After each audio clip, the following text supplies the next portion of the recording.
atau memuliakan, mengagungkan Quran. Baik. Ada 4 sekurang-kurangnya alasan mengapa ini disebut arusul Quran, pengantin. Pengantin itu bagaimana? Bupati, gubernur, presiden, kalau datang ke acara pernikahan, itu presiden pun tetap duduk di bawah. Yang duduk di singgasana, di pelaminan, apa bahasa lain itu kuadi, itu hanya pengantin.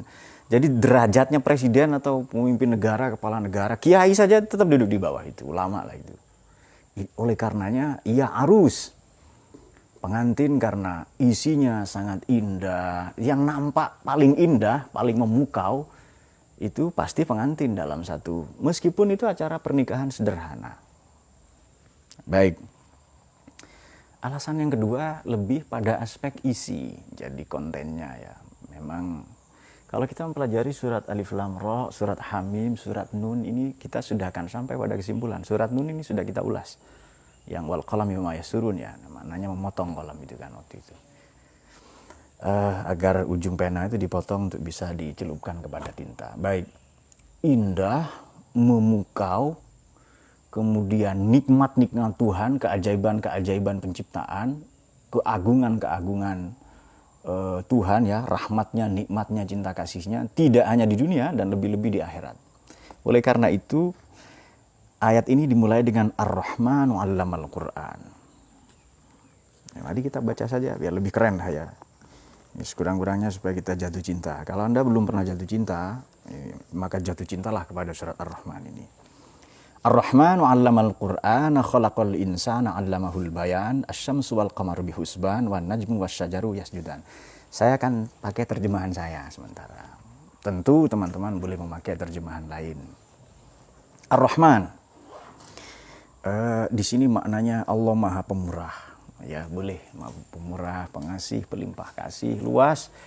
Di dunia ini tidak satupun yang tidak dirahmati, dilimpahi cinta kasih Tuhan. Semuanya, orang durhaka atau apa saja, semuanya. Bahkan dalam satu hadis, dan ini populer, sahih ya, kuda, induk kuda mengangkat kaki belakangnya agar si kaki itu tidak menginjak anak-anak kuda yang sedang menyusu kepada sang induk itu. Itu rahmatnya Allah itu. Rahmatnya Allah itu satu di dunia, kelak 99% kalau di persentase di akhirat. Kita sudah bahas bahwa perbedaan Ar-Rahman Ar-Rahim ya. Nanti teman-teman bisa melacaknya sendiri. Kemudian, dan ini sempurna. Kita ambil kata ini ya, kita ambil kata, dan ini sempurna semua ini. Ar-Rahman, 'allamal Qur'an, khalaqal insan, 'allamahul bayan, asy-syamsu wal qamaru bihusban. Sampai di situ, kalau yasjudan ini tidak. Baik. Allah ini mengajarkan Quran. Ini kenapa disebut arusul Quran, alasan ketiga, kenapa ia disebut pengantin adalah karena di surat ini terang-terangan, gamblang, sharih ya, dinyatakan bahwa Tuhanlah yang mengajarkan Al-Quran. Ini pengajaran paling istimewa. Oleh karenanya Allah langsung menyebut satu asmanya pada saat yang sama sifatnya, karena nama menunjukkan sifat, disebut Rahman.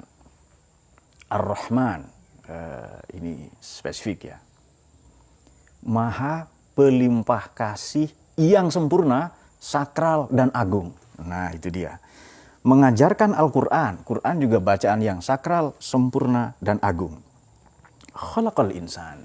Kita sudah mengulas bedanya khalaqo ya, menciptakan sesuatu yang sama sekali baru, pada saat yang sama, itu dalam sains disebut singularitas, atau dalam tasawuf disebut al-ayanu tsabitah ya, atau creatio ex nihilo atau apalah dalam filsafat itu. Kemudian sama sekali baru kalau ja'ala, ia menciptakan atau menjadikan dari bahan-bahan baku yang sudah ada. Seperti kadang bumi pun Allah menyebut ja'ala. Makanya ja'alal ardo firasyan mihada, yang begitu kan hamparan atau sebagai alas ya. Khalaqal insan. Apa maknanya insan? Di Quran ini banyak sekali term tentang manusia. Bashar, Bani Adam, kemudian Nas, insan, kadang disebut imru'un, kadang disebut status akidahnya, mukmin, kafir. Kemudian kadang disebut statusnya dalam keluarga, anak, bapak, istri, dan seterusnya dan sebagainya. Nah, jadi banyak sekali insan ini di Quran 64 kali. Insan pertama ini agak aneh ya, tidak baik. Insan terakhir juga tidak baik. Kurang baik. Khuliqal insan dha'ifan, lemah. Lemah itu dalam banyak tafsir saya sudah periksa. Makna manusia itu dhaif adalah tidak kuat menahan untuk bersenggama.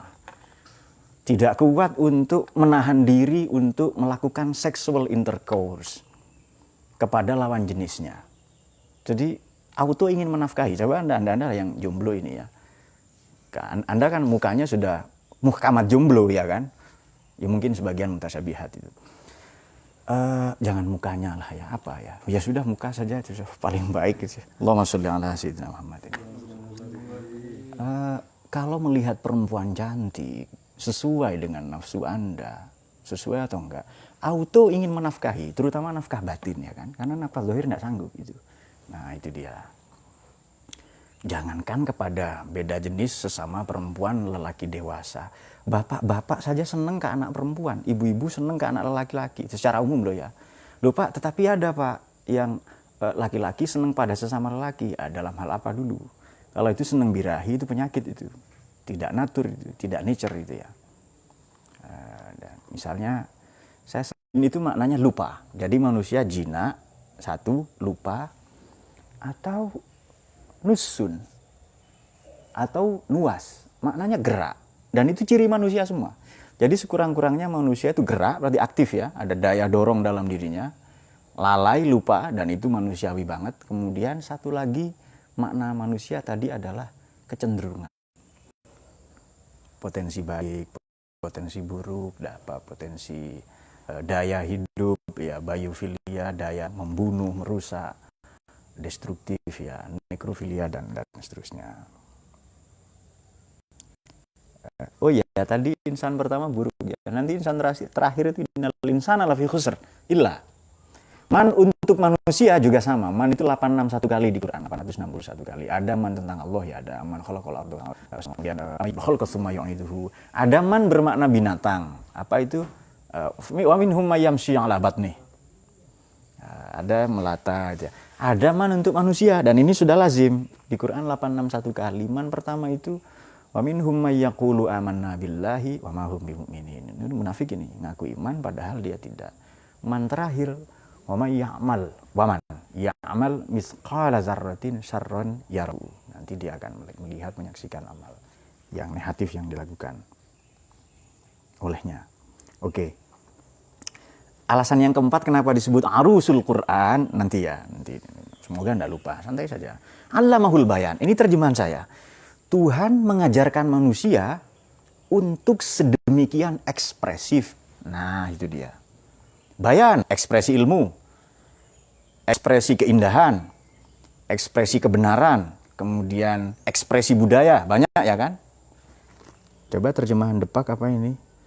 Mengajarkan nomor 4, mengajarkan pandai berbicara. Lumayan. Tentu sempit ya kan. Tapi kalau Tuhan mengajarkan manusia menjadi pribadi yang sedemikian ekspresif ya, wah itu lebih lengkap lah, lebih mendekati menurut saya. Sementara. Tapi Anda pakai terjemahan Depak saja, Kementerian Agama. Bagus itu. Kok saya enggak pakai? Loh, saya ilmuwan. Saya ilmuwan sudah belasan tahun saya ngaji tafsir seperti ini. Dan setiap minggu itu kita baca belasan tafsir ya, belum ulumul Quran, belum kamus ma'ajim ya, belum lain-lain. Apakah ini sebentuk kesombongan? Ilmu kita lebih tinggi dari kesombongan kita. Itu kata Angling Dharma itu, rawahu.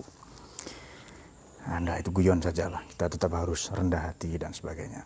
Asy-syamsu wal qamaru bihusban. Terjemahan standar dulu, matahari dan bulan beredar menurut perhitungan. Dari kata hasibah, menghitung. Husban, hitungan yang sempurna. Berarti matahari dan rembulan memiliki perhitungan yang sangat rigid. Sangat spesifik. Sangat rigid, sangat spesifik. Dua-duanya berkonsekuensi pada kalender almanak itu. Ada 2 orang maling, mencuri 1 kalender. Dua-duanya dapat apa? Masing-masing dapat 6 bulan. Nah, itu dia. Kok enggak ketawa? Memang lambat itu. Lambat lucu itu ya. Tertawakan saja penderitaan itu. Ia akan malu sendiri dan lari nanti. Berkonsekuensi kepada Asyams tadi ya. Wal qamar bihusban. Hitungannya sempurna, rigid, kompleks. Makanya di surat Kahfi itu bagaimana itu? Tertidur selama 309 tahun, ya kan? Ashabul Kahfi itu loh yang ayul hisbaini ahsa lima labisu amada, yang gitu itu loh ya. Tsumma ba'atsnahum lina'lama ayul hisbaini ahsa lima labisu amada, al-ayah ya. Oke. Wan najmu wasyajaru yasjudan. Najm, tumbuhan dan pepohonan keduanya tunduk. Oke, najm. Najm kan bintang maknanya, atau rasi gugusan bintang. Syajar, pohon. Apa maknanya? Mari kita buka. Najm wasyajaru yasjudan. Kan ada khairukum man ta'allamal Qur'an wa 'allamahu, itu hadis Nabi ya. Tadi bayan itu kalau teman-teman mau dapat penjelasan lebih lengkap, ini ada begini di tafsir Al-Mawardah. Annal bayan halal wal haram. Ini pendapat Imam Qatadah. As-sani khair wa syar, Imam Ad-Dhahhak pendapatnya ya. Dan Imam Rabi' bin Anas. Pendapat ketiga, al-mantiq wal kalam. Jadi terjemahan departemen agama hanya pakai satu aspek saja. Dari keluasan makna Quran yang tak terdiri itu. Makna yang keempat, al-khot, teks, tulisan. Makna yang kelima, bayan itu adalah hidayah. Ini pendapat Imam Juraij. Kemudian makna yang keenam, al-aql li'an bayanil lisan mutarjimun an. Itu maknanya bayan itu akal, karena bayannya lisan itu diterjemahkan ya. Dan yang ketujuh adalah bayan mastama'ala amrayn ibanati ma fi nafsihi wa ma'rifati ma bayyana lahu. Tahu apa yang ada di dirinya dan mengenali ya, menjelaskan apa yang dia ketahuinya itu. Kemudian pendapat yang kedelapan, li ba'di ashabil khawatir khalaqal insan jahilan bihi fa'allamahus sabil. Makna yang kedelapan adalah sabil. Oke, kita tulis saja ya. Ilmu ini, betul kan? Bayan. Ekspresi. Jadi Allah menjadikan manusia ini sedemikian ekspresif kepada apa? Halal haram, nomor 1 halal haram. Kemudian nomor 2 khair syar. Lantas nomor 3 mantiq wal kalam.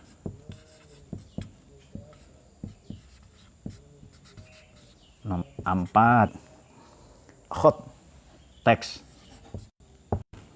Kemudian nomor 5, oke kita nomor 5 hidayah. Kemudian nomor 6 akal. Al-aql ya. Akal ini maknanya ikatan. Nomor 7 ibanah dan makrifat. Ibanah dan makrifat. Baru kelak yang ke-8 adalah sabil ilaih.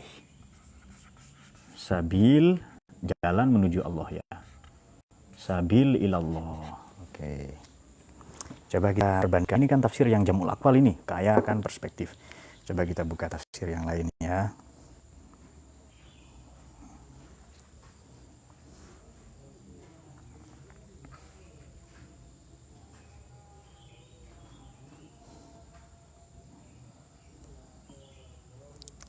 Sambil kita teruskan dulu bacanya. Wan najm. Ini dimaknai dalam tafsir Al-Munir ya. Wa huwa kullu nabat. Segala sesuatu yang tumbuh la yaqumu 'ala saq. Tumbuh tapi tidak punya pokok, tidak punya batang, tidak punya akar, tidak punya batang yang kuat, yang kokoh, tetapi tidak berbuah. Apa itu? Rumput, ya kan? Betul nggak itu? Tidak punya pokok yang kuat, cerdas memang yang ngarang. Kemudian ya memang semua ulama cerdas ya, kecuali ulama jadi-jadian. Wassajar, sajar jelas punya sak, ya kan? Sajar itu jelas punya pokok itu, punya batang. Tapi rumput tidak. Jadi Allah menciptakan tetumbuhan-tetumbuhan yang punya batang atau tidak, berbuah atau tidak, semuanya yasjudan, tunduk kepada Tuhan. Wah, ini semakin cinta nih sama surat ini ya. Kemudian wasma rafa'aha fawqa syai' wa wada'al mizan. Oke, Allah tentukan neraca yang seimbang. Sama sumuwun, tinggi, ismun juga sama ya.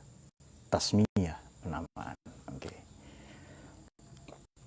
Ini alam raya ini kan katanya terjadi dari teori Big Bang, dentuman besar. Sekarang dentuman besar itu bernama dentuman informasi, ledakan berita-berita. Dan itu tercepat itu. Untuk konteks ini ya. Sangat menyebar sangat cepat dentuman informasi itu, sehingga seolah-olah di zaman cybernetik seperti sekarang ini, 4.0, IoT, Internet of Things, setiap kita merasa tahu banyak hal, padahal kita merasa tahu banyak tentang banyak hal, padahal yang kita tahu sangat sedikit tentang sedikit hal. Kenapa? Karena pengetahuan Tuhan jauh lebih luas dari itu. Banyak orang merasa telah sampai, padahal ia baru mulai. Makanya insan tadi maknanya uns jina nisyun. Nisyun atau was. Itu maknanya gerak, dan itu manusia semua. Oke, coba kita membuka tafsir saja. Ini tafsir yang agak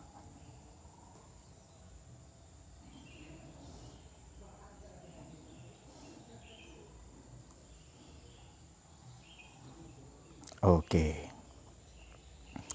Allamal Qur'an. Mari kita bandingkan dengan innahu laqur'anun karim fi kitabim maknun la yamassuhu illal mutahharun. Mengajarkan Al-Qur'an. Allamal Qur'an isyaratun ila ta'limil ulwiyyin. Ini kata Imam Ar-Razi ya dalam Fatihul Ghaib. Allamahul bayan isyaratun ila ta'limis sufliyyin.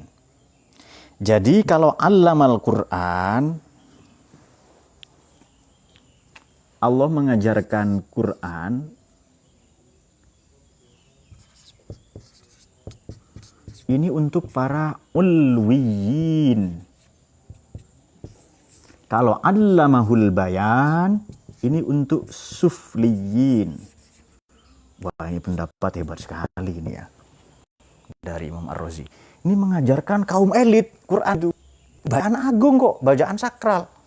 Sekedar membaca ya, tapi memahami.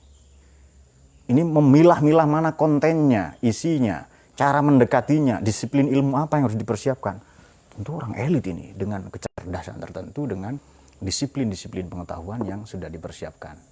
Sama dengan begini, untuk memahami teks berbahasa Prancis misalnya, teks berbahasa Aramaik, tentu kita harus siapkan dulu perangkat ilmu untuk memahami itu, dan harus memiliki sense bahasa.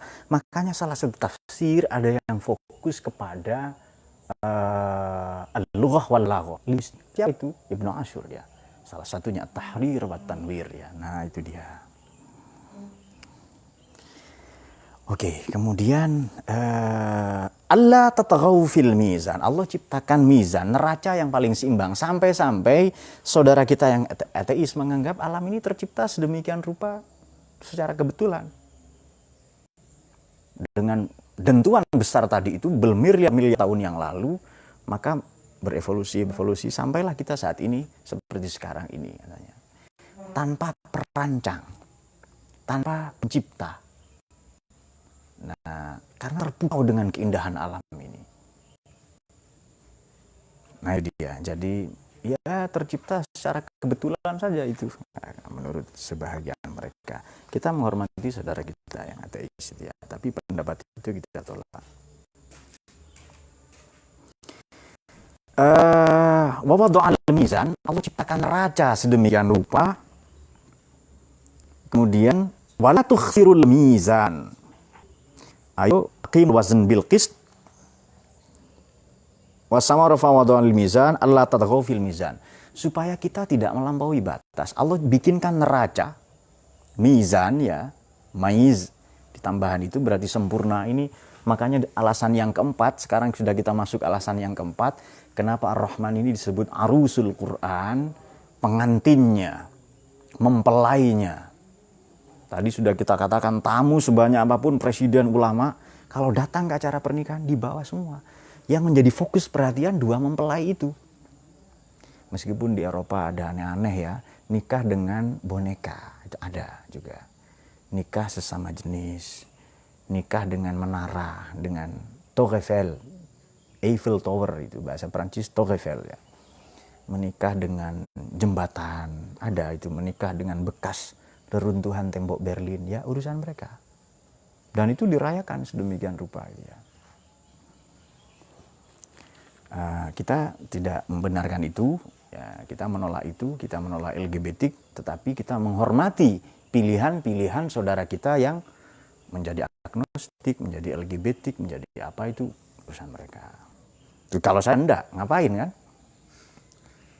Kan muka-muka kalian tadi kan saya sebut apa tadi? Muka kalian muhkamat jomblo. Muhkamat 24 karat yang kalau melihat perempuan terpukau dan oleh karena itu cenderung ingin menafkahi. Nah, nafkah ya.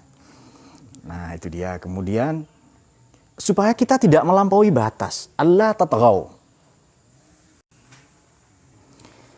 Oke, setelah manusia ini, setelah Allah mengajarkan khalaqal insan ya, yang tadi maknanya 3, jina, apalagi gerak, nisyin maknanya lupa. Kemudian Allah asyamsu wal qamar, matahari dan rembulan ini perhitungannya sangat rigid, sangat kompleks, sehingga menjadi kalender ya. Dan ia menjadi pertanda. Coba matahari ini jaraknya 150 juta kilometer. Rembulan jaraknya dari bumi 480 kilometer. 480 ribu. Matahari 150 juta kilometer. Rembulan 480 ribu kilometer. Ingin beli matahari dalam hidupmu, kami minggatlah sejauh 150 juta. Tapi perhatikan di langit seolah-olah benda ini besarnya sama. Betul kan? Kecil sekali itu. Kecil sekali dibandingkan luasan, tak terbatasan Tuhan. Jangankan itu, aras saja itu sudah. Alam raya yang Big Bang tadi itu, yang sekarang era dentuman informasi, itu hanya sebiji zarrah. Hanya seujung rambut dibelah sepersekian mili, yang mikroskopis jika dibandingkan dengan aras. Itu kecil sekali. Maka merugilah kalau kita hanya kagum kepada penciptaan saja itu. Kagum kepada benda-benda tanpa mengagumi itu ya. Kok kagum ke pengantin itu, ya kan? Betul kan ya, hanya kepada busana-busananya apa. Ayo dong jadi pengantin juga gitu loh. Ini ajakan untuk para terdengar menyesatkan ajakan ini ya. Kemudian wada'al mizan ya. Di langit kan seperti benda itu besarnya sama kan? Matahari dan rembulan itu. Seolah-olah besarnya sama.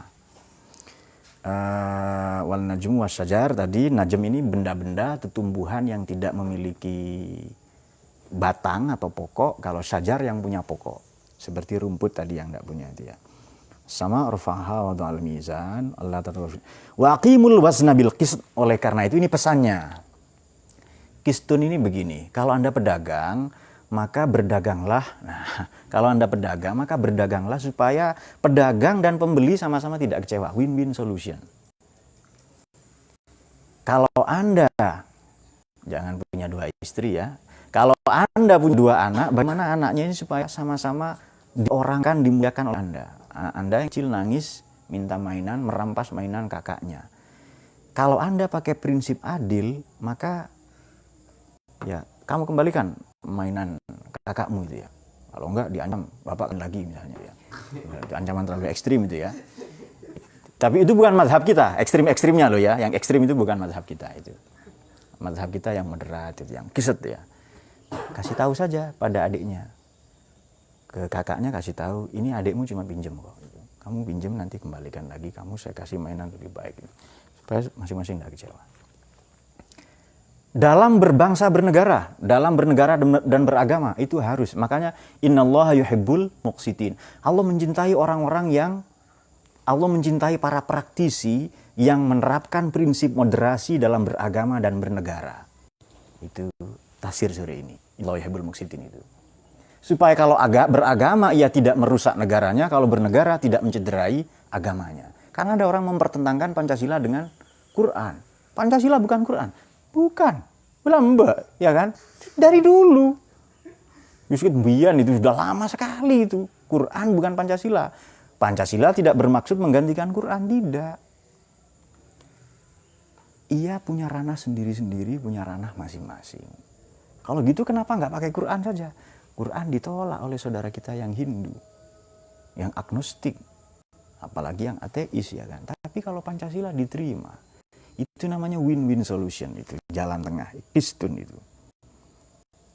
Kemudian la tukhsirul mizan, jangan merugikan itu ya, 9 itu.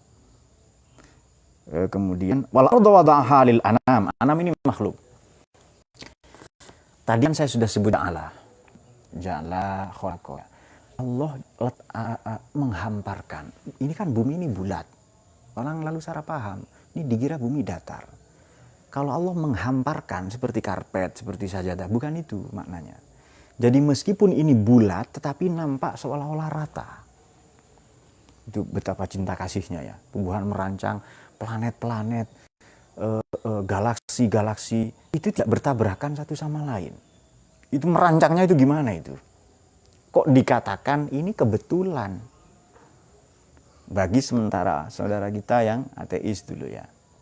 Hanya kebetulan. Hanya ateis di bidang itu, tapi dia nyebut-nyebut oh my God misalnya ya. Di bidang yang lain. Nah itu lalu. Loh, oh my God di bidang yang lain sudah. Wis ruwet itu ya. Allahumma sholli ala sayyidina Muhammad itu. Fiha fakihatun wan nakhlu zatul akmam. Ini sudah ini ya. Ada buah-buahan kurma ya, ada buahnya kelopak mayangnya, kemudian habbuzul asfi war raihan, kemudian ada biji-bijian habbun ya, falikul habbi wan nawa itu. Ada bunga-bunga yang semerbak baunya. Oke, sekarang fabi ayyi ala rabbikuma tukadziban. Nikmat Tuhan yang mana yang kau dustakan? Ini objeknya kan 2. Ini pertanyaan, kalian kok diam saja? Quran itu kan turun kepada kita saat ini seolah-olah ngajak kita berdialog. Wahai bangsa jin dan manusia, nikmat Tuhan mana yang kau dustakan? Ketika Nabi mentalkinkan membaca surat yang ke-55 ini, para sahabat diam saja. Saudara kamu itu lebih pinter, kata Nabi. Loh, saudara yang mana? Bangsa jin. Bangsa jin menyatakan, bala syahidna. Kami bersaksi. Kami tidak pernah mendustakan ayat-ayatmu, nikmat-nikmatmu Tuhan itu. Ternyata bangsa jin itu lebih pinter. Itu. Iya, mengucapkan salam. Itu. Maka sejak saat itu kita... ya banyak kan ya, wasjud waqtarib, kemudian alaihissallahu bihkamil hakimin, yang begitu-begitu itu kan banyak itu. Coba kita bacakan ya. Tadi Allah mengajarkan Quran untuk para intelektual, ini ulwiyin, dan mengajarkan bayan untuk sufliyin ya.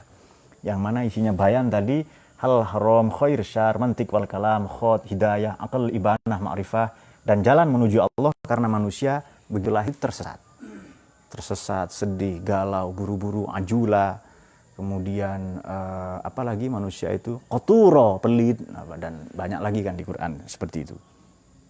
64 kali insan di Quran ya. Kalau man 861 kali.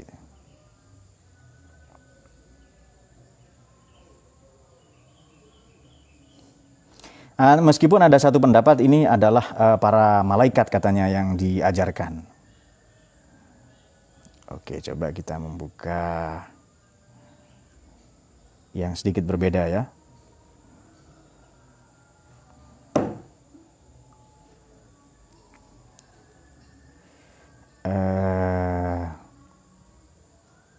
Baik. Ada tadi da'al mizan da'al lil anam fiha fakihatun wa rehan fa bi'a. Saya teruskan sedikit ya, supaya ada penjelasan yang utuh ini dari pendapatnya Imam Asy-Syaukani, menarik ini dalam Fathul Qadir ya. Marajal bahri Rabbul Masyriqi wal Maghribain. Oke. Oh, sebelumnya khalaqal insan min solsolin kal fakhor. Manusia diciptakan dari tanah liat kal fakhor, seperti tembikar. Tanah liat wataknya bagaimana itu? Yang dimaksud solsol, tanah ini yang kalau diinjak berbunyi. Itu kan keras sekali itu. Nah, oke, kal fakhor, seperti tembikar. Kemudian wa khalaqal jan min marijin min nar, diciptakan dari api murni. Jan itu jamak dari jin ya. Maka di sini banyak pendapat. Salah satunya yang dimaksud insan adalah leluhur semua insan, yakni siapa? Nabi Adam alaihissalam. Dan jan leluhur semua jin. Oke, yang di dalamnya ada iblis. Di sini ada pertentangan menarik. Jin ini mengklaim, iblis mengklaim dirinya lebih baik. Saya api, saya lebih baik. Padahal apa ya? Tanah ini jauh lebih baik dan jauh lebih banyak dibutuhkan. Tanah diinjak-injak, diludahi, dibuangi kotoran atau apa, ia tetap menumbuhkan tanaman-tanaman dan harapan-harapan. Kalau api ini membakar sampai habis. Jadi tidak benar kalau orang ini menjadi baik karena asal usulnya semata-mata karena kebanggaan akan leluhurnya, ansih. Maka betul kalau ada Ahmad Syauqi itu puisinya bagus itu. Khairun nas dzu syarafin qadimin aqama li nafsihi syarafan jadida. Sebaik-baik generasi ya. Dzu syarafin qadimin, mereka punya kejayaan, prestasi, kemuliaan di masa lalu. Kita punya Borobudur, punya kerajaan-kerajaan yang hebat sekali, mana di Kutai itu, di Kalimantan Timur ya, kerajaan Kutai Kertanegara itu, dan banyak lagi pencapaian hebat. Punya senjata-senjata keris, ilmu metalurgi ya. Sementara di Eropa masih pakai apalah misalnya, belum keris itu. Kemudian sudah pakai logam dan sebagainya. Tapi tidak selesai, tidak cukup bangga dengan itu. Aqama, ia hendak membangun sendiri prestasinya, kejayaannya. Dan seburuk-buruk generasi wasyarunas zuhumulin, dia males, letoy, tidak berprestasi, tidak nuswah, tidak nusun, tidak ada gerak, tidak ada letoy ya, nantuan, ngelembosi itu. Tidak memiliki mobilitas, tidak semangat dia. Kan ciri-ciri makhluk hidup salah satunya menanggapi rangsangan. Responsif, saya ganti, responsif. Ya menanggapi rangsangan maksudnya kena sinar matahari kan langsung apa kan. Melihat benda-benda apa lalu ingin menafkahi misalnya. Kalau ketemu wanita-wanita itu loh kan. Dia seolah-olah membaca nun mati tanwin itu iklab. Nun mati atau tanwin ketemu ba dibaca iklab. Masa aku ketemu kamu nggak langsung ijab katanya. Nah itu ingin mempraktekkan itu ya. Lalu dibalas oleh si perempuan itu dengan gunnah. Tadi kan iklab, sekarang dibalas gunnah. Kata si lelaki tadi mama, itu kan gunnah kan? Mana mama itu ya. Oleh si perempuan dibalas dengan matobi'i. Matamu itu kan matobi'i itu balasannya itu. Tidak kalah ngototnya si lelaki juga mengatakan mamaku itu ya. Lalu tidak selesai dia. Kemudian wa syarrunas dzukhumulin, pemalas itu, generasi yang buruk, pemalas. Kalau ditanya prestasimu mana? Iza fakhortahum, mana prestasimu? Mereka zakarul jaduda, zakaru itu panjangnya. Mereka nyebut mbah-mbahnya. Nggak ada prestasinya, hanya mbah saya begini, dulu leluhur saya begini ya. Memang wataknya kiai. Nabi itu pasti turunan Nabi Ibrahim, pasti. Jelas Nabi Adam, tapi Nabi Ibrahim jelas itu. Pasti itu. Tapi kalau kiai-kiai tidak. Banyak yang anaknya petani, anaknya pedagang ya, dan seterusnya. Siapa yang beriman kepada Kanjeng Nabi pertama kali? Dari kalangan tokoh lah, kalau keluarga tentu Sayyidah Khadijah ya. Siapa? Sayyidina Abu Bakar ya kan? Sayyidina Abu Bakar ini bukan elit di Quraisy. Yang elit itu Abu Jahal, Abu Lahab. Tidak elit itu. Jadi memang kiai, ulama, pewaris para nabi ini lazimnya diikuti oleh orang-orang awam. Karena bagaimana ya dikatakan Muhammad Rasulullah ladina ma'asyiddan al-kufar, itu asyidda itu periode Mekah itu. Rahmah bainahum periode Madinah itu. Atau kalau diperiodisasi itu zaman Nabi, setelah itu zaman para asyidda al-kufar itu zaman para khalifah itu. Ruhama ubainahum zaman para sufi ya. Nanti taruh merukan sejalan dan seterusnya. Itu mungkin pernah saya sampaikan. Nah, lazimnya demikian, diikuti para kiai ini ya. Kalau kiai kok diikuti oleh direktur anu, kepala BUMN, itu tidak terlalu kiai. Tapi kok demikian pertanyaannya? Nggak usah nanya, ini memang sunatullah begitu. Nah, supaya tidak ada pertanyaan. Nggak usah nanya, memang sunatullah demikian itu. Kiai kok diikuti orang-orang kecil, oleh orang-orang awam. Memang demikianlah itu Tuhan ya. Oke, kemudian apa tadi? Fabi ayyala solsolin kal fakhor. Kemudian kalau itu min marijin minar, api murni ya. Nah, makanya ada pendapat itu Nabi Adam dan iblis ya. Ini dicipta dari jin ya, adimul ard. Jadi tidak penting sebenarnya leluhur kita siapa, dia pokoknya sekarang prestasi kita itu bagaimana. Jadi yang dimaksud khalaqal jan, meskipun ini dalam bentuk jama, ini adalah abal jin, leluhur bangsa jin ya. Makanya fabi ayyala ini bangsa jin dan manusia. Oke, sebelum ada tanya jawab, apa sih grand narasi dari ayat ini sebenarnya? Coba mari kita baca lebih pelan ya. Kita lebih pelan setelah meninjau dari berbagai tafsir tadi. Ar-Rahman. Lalu Allamal Qur'an. Kemudian Khalaqal Insan, Allamahul Bayan. Allamal Qur'an ini kepada para malaikat, tentu saja juga kepada para nabi ya, langsung ya. Ulwiyin yang kata Imam Ar-Razi. Kemudian kalau Al-Bayan tidak, kepada sufliyin. Makanya salah satunya bayan itu adalah khair dan syar, halal haram. Nah, saya punya dua alasan mengapa saya memaknai Allamal Qur'an, Allamahul Bayan. Allah mengajarkan manusia ini untuk memiliki cita rasa yang sedemikian ekspresif. Ini berbeda dari madunya. Memiliki cita rasa untuk berekspresi, itu bayan itu.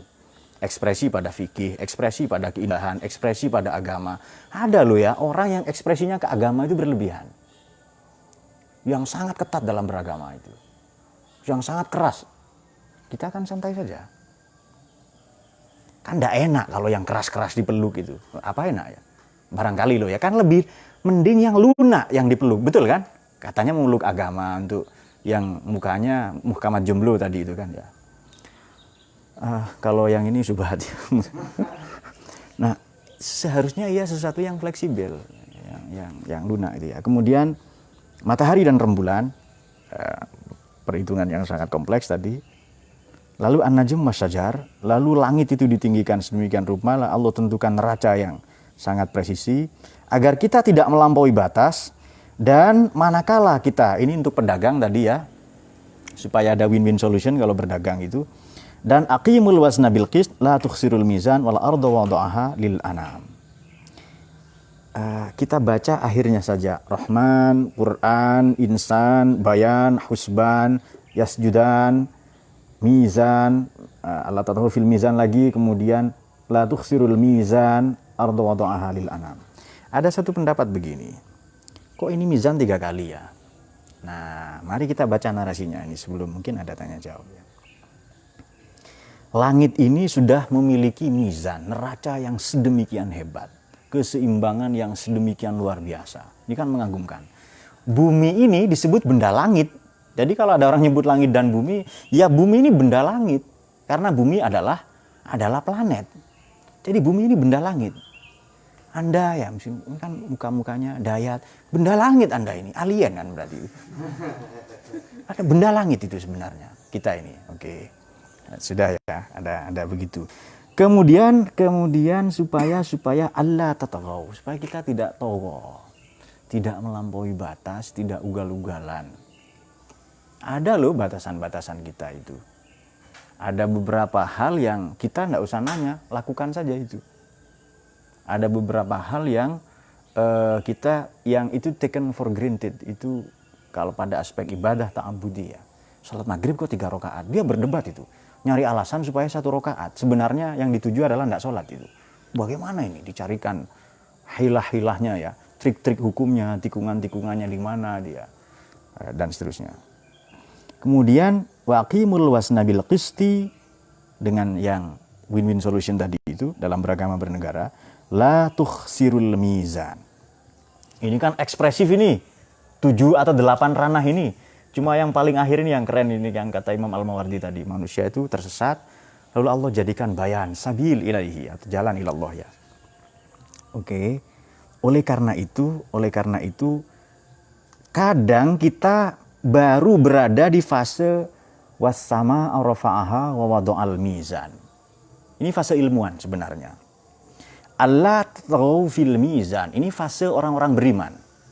Wa aqimul wasna bil qisti wa la tukhsirul mizan. Ini fase para bijak bestari. Orang-orang yang bijaksana. Dalam hal ini insan kamil. Dalam hal ini ya Kanjeng Nabi sendiri sallallahu alaihi wasallam dan para nabi, para rasul yang alaihi wasallam. Sudah paham ya? Yang terakhir itu tafsir saya sendiri itu. Wallahu a'lam. Kalau ada pertanyaan silahkan. Ada? Alhamdulillah. Langsung kita sudahi kalau gitu.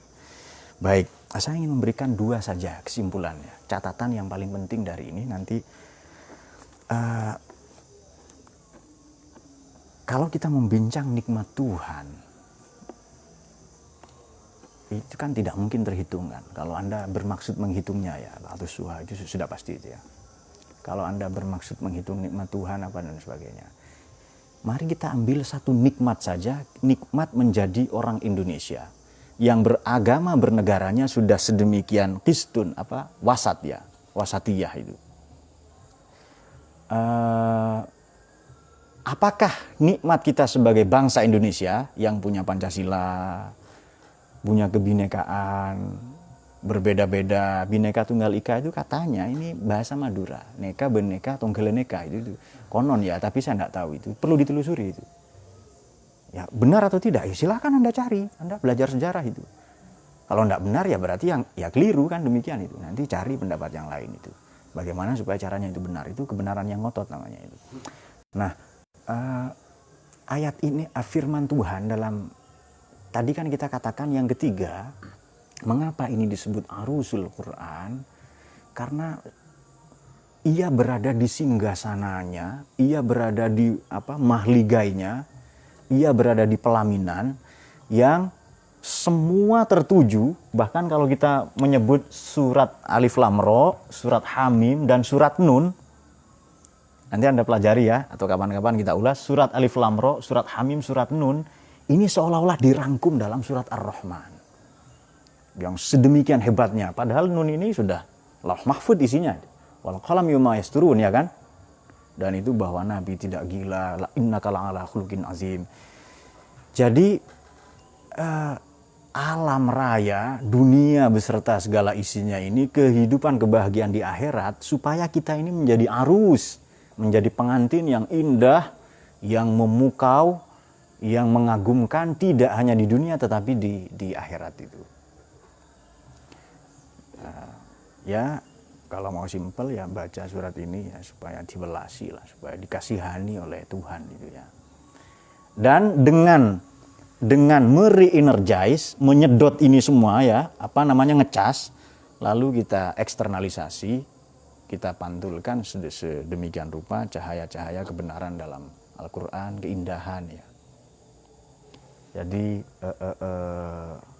kekaguman akan penciptaan, kekaguman akan keindahan, tetumbuhan, tanaman alam raya ini seharusnya kita naik sedikit lagi itu. Seperti para bijak bestari tadi itu, kita bikin neraca yang seimbang dalam hidup ini. Kalau kamu keras pada agama, tidak ada peluang kecuali Anda akan dikalahkan oleh agama. Itu hadis Nabi itu. Kalau Anda ekstrim dalam beragama, agama akan mengalahkan Anda, akan semakin terasa berat nanti itu. Nah, jadi santai saja ya, dengan itu ya. Baik, saya kira demikian. Oh ya, satu lagi. Padanan kata yang paling mewakili untuk hidup manusia itu kan padanan, kan insan ya kan, yang tidak berhenti di situ tapi bergerak menuju insan kamil, jivan mukti. Jivan ini manusia, mukti itu bebas. Manusia yang bebas dari nafsu-nafsu yang rendah. Kenapa? Ada pertanyaan. Yang terbebas dari nafsu-nafsu yang rendah. Sudah. Kemudian praticca samutpada ya. Kemudian rausan fikir dalam tradisi itu. Nah, padanan kata yang paling pas untuk hidup, manusia hidup di dunia sebagai makhluk dinamis, bukan makhluk yang statis seperti jin dan seperti setan dan para malaikat, adalah insan. Maka tepatlah kalau di sini lebih dipilih kata insan tadi itu. Kalau basar tidak, manusia dengan kelengkapan anatomi fisik, fisiologis. Atau manusia secara umum kalau An-Nas atau Bani Adam. Tapi dalam hal ini insanlah yang dipilih itu. Nah, semoga kita tidak berhenti di situ, kelak menjadi insan al-kamil ya, manusia paripurna, warisnya para nabi itu. Dalam segala bidang, tidak hanya dalam bidang agama saja, dalam segala bidang. Ilmu,